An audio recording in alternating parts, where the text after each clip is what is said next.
درس حفظ قرآن کی آخری گھڑی آئی،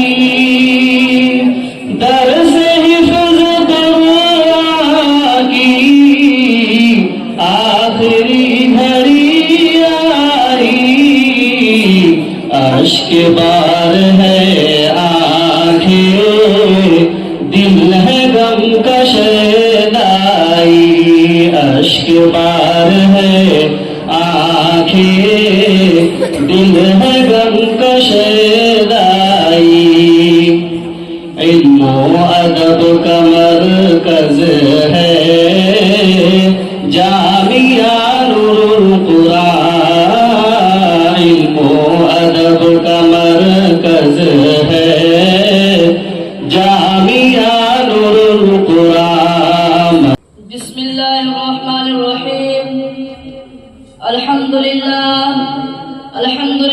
وکفا وسلام علی عبادہ الذین اصطفى، اما بعد فاعوذ باللہ من الشیطان الرجیم، بسم اللہ الرحمن الرحیم، یا ایھا الذین آمنوا کتب علیکم الصیام کما کتب علی الذین من قبلکم لعلکم تتقون۔ میرے پیارے بھائیوں اور دوستوں، السلام علیکم ورحمۃ اللہ وبرکاتہ۔ میں نے آپ کے سامنے قرآن مجید کی تلاوت کا شرف حاصل کیا۔ جو کچھ پڑھا ہے اس کا مطلب یہ ہے کہ اے ایمان والو، تم پر روزے فرض کیے گئے جیسے کہ تم سے پہلے کی امتیوں پر فرض کیے گئے، تاکہ تم متقی اور پرہیزگار بن جاؤ۔ ہر ایمان والے پر جس طرح نماز، زکات اور حج فرض ہے، اسی طرح اللہ تبارک و تعالیٰ نے روزہ بھی فرض کیا۔ یہ روزے پورے ماہ رمضان میں ہر سال رکھے جاتے ہیں۔ روزہ بہت ہی اہم عبادت ہے۔ اس عبادت میں بڑی خیر و برکت اور بھلائیاں پوشیدہ ہے۔ صبح صادق یعنی فجر کی نماز شروع ہونے سے پہلے کچھ نہ کچھ کھا پی لیا جاتا ہے، جس کو سحری کہتے ہیں۔ فجر کی نماز شروع ہونے سے پہلے کھانا پینا بند کر دیا جاتا ہے، اور پورا دن گزرنے کے بعد مغرب کے اذان کے وقت دوبارہ کھاتے پیتے ہیں، جس کو افطار کہتے ہیں۔ افطار کے وقت ہر روزہ دار کو بہت خوشی ہوتی ہے، اور اس وقت بندہ جو بھی دعا کرے وہ قبول ہوتی ہے۔ اس طرح روزے میں پورے دن کھانے پینے سے پرہیز کیا جاتا ہے، اور ان تمام کاموں سے بچنے کی بھی کوشش کرتے ہیں جن سے اللہ نے منع کیا، مثلا غیبت کرنا، جھوٹ بولنا، غصہ کرنا، گالی بکنا وغیرہ۔ ان قسم کی باتوں سے روزہ ناقص ہو جاتا ہے۔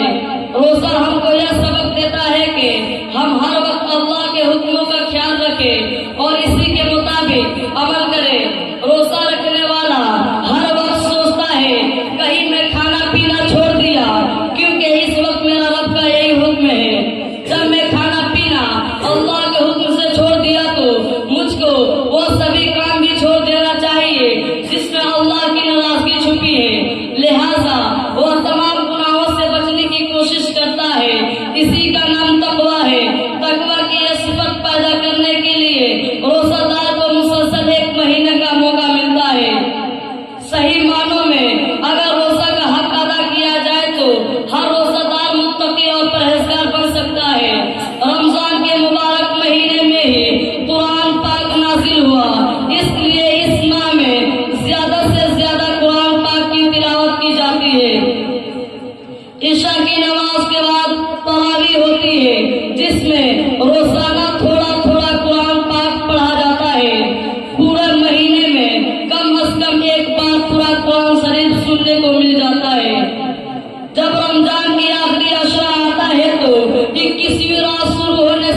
عید مسلمان کا سب سے بڑا تہوار ہے.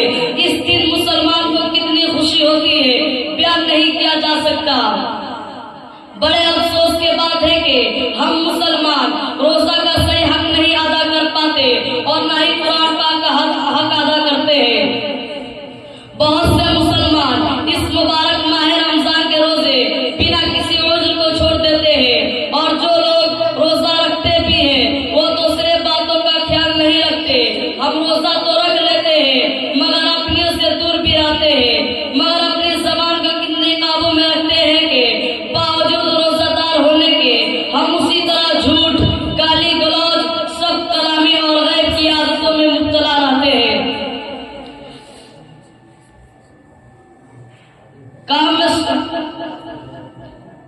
روزہ کا بہانہ بنا کر کام میں سستی کرتے ہیں